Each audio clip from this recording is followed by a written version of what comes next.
So, magsimula ho ngayong araw na to, we're celebrating the 46th anniversary of Cavite Economic Zone. So, it will be from today, May 25 hanggang sa May 29, Friday. So, may mga services ho kami na binibigay para ho sa mga workers. We call it Festival of Government Services. So, instead ho yung mga empleyado or yung mga workers ho ng mga locators namin ang lumalabas para ho kumuha ng mga services. Ang ginagawa ho namin ay nilalapit ho namin sa mga empleyado yung mga government agencies na ito, katulad ho ng PhilHealth, SSS, Pag-ibig, PRC. Nandito rin ho yung LTO for the theoretical driving and also the Philippine National Police for their LTAP licenses or permits. So para hindi na ho sila mag-leave o umalis ng trabaho nila, and this is also favorable sa mga employers nila na pag lunch break nila or after ho nung shift nila, nakakapunta ho sila dito. So this is for 3 days from May 25 until May 27. Then magkakaroon din ho ng medical and dental mission on the Friday. Purely for all workers who ng Cavite Economic Zone and their dependents. It's a way of giving back. Giving back ng administration ng PESA para ho sa mga empleyado, because as part of the mandate ng PESA, creation of jobs, mas ang dami ho nang naiko-contribute ng mga manggagawa para sa ating mga investors, sa ating mga locators. And this is a form of recognition and giving back of the administration para ho sa mga workers. Well, based ho sa mga QR codes, mga around 300 to 500 workers. But historically, since we accept ho mga walk-in applicants, hindi naman ho namin sila itataboy pag nandito. But yung QR code ho or list is basically just to ensure or get a number kung ano po yung mga workers or ilan po yung mga workers na mag-a-avail ng services. But historically, lagi hong humihigit, lalo na ho pag Friday, for the medical and dental mission, marami ho nag-a-avail ng dental services. May karamihan mo sa mga workers natin, meron ho silang HMO, but unfortunately, hindi ho kasama yung dental. So marami ho talaga nagpapalinis ng ngipin, nagpapabunot ng ngipin pag May, and they really avail of these free dental services na binibigay ng PESA free. Kasama rin ho yung mga gamot and ang mga doktor din ho at mga dentista, lahat ho din ho to voluntary.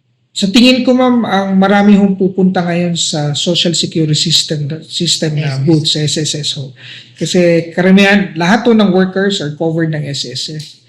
Ang services ho na binibigay ng SSS today is to yung mga claims ho nila, ayusin, i-verify ho din yung records nila sa SSS at makita ho kung tama ho yung binibigay na premium ng kanilang employer. This is actually ma'am yung second time ho namin na gumawa ng government or Festival of Government Services. Nagsimula ho ito nung last year, nung ako yung naging zone administrator ng Cavite. So we started by issuing ho mga letters. As early as January ho, humihingi na ho na kami, nakikipag-coordinate na ho kami sa mga government agencies. Nadadagdagan din ho siya.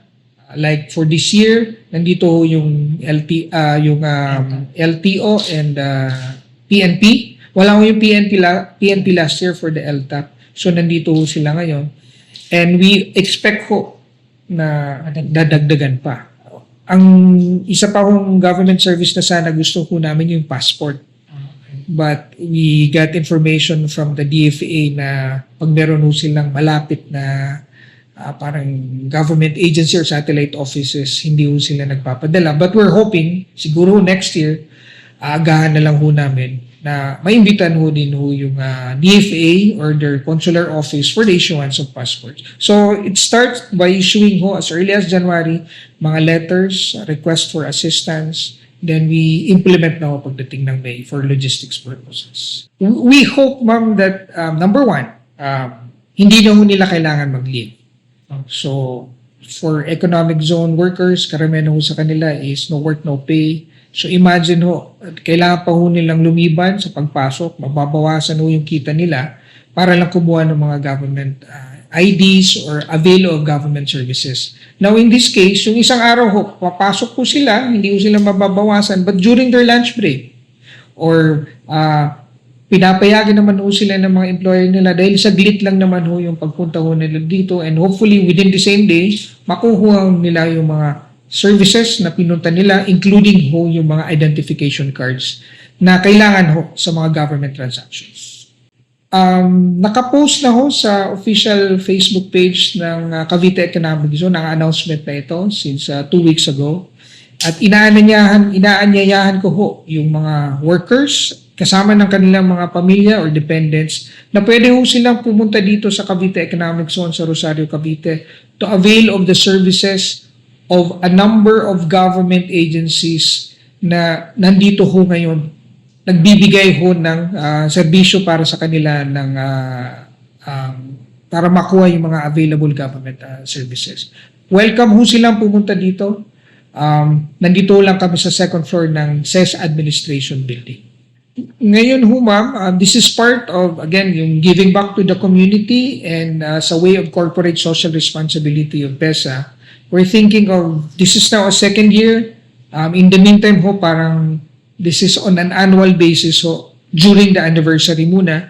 But if we can extend this, especially the medical and dental mission, halimbawa ho gawin ho din namin December, depending ho ng budgetary requirements also ng agency and mga volunteers ho, maybe we can do that. Pwede ho namin sabihin na baka yung medical and dental mission is mamaskong handog naman ng PESA para sa mga manggagawa. It's actually convincing other government agencies. So may mga logistics rin ho kasi na kailangan. For example, meron ho tayo, since Cavite is under Region 4A, meron ho tayong mga representatives of government agencies na galing pa ho dun sa regional office nila na located rin ho minsan sa Lucena. So we have to fetch them, we have to accommodate them. But lahat ho ito ma'am, nasasanay na ho kami. As I said, this is now our second year.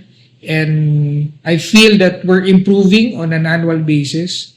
So darating ho yung time na it will be seamless, that we will be able to get more government agencies to provide services ho dito sa mga workers ng Cavite Economic Zone.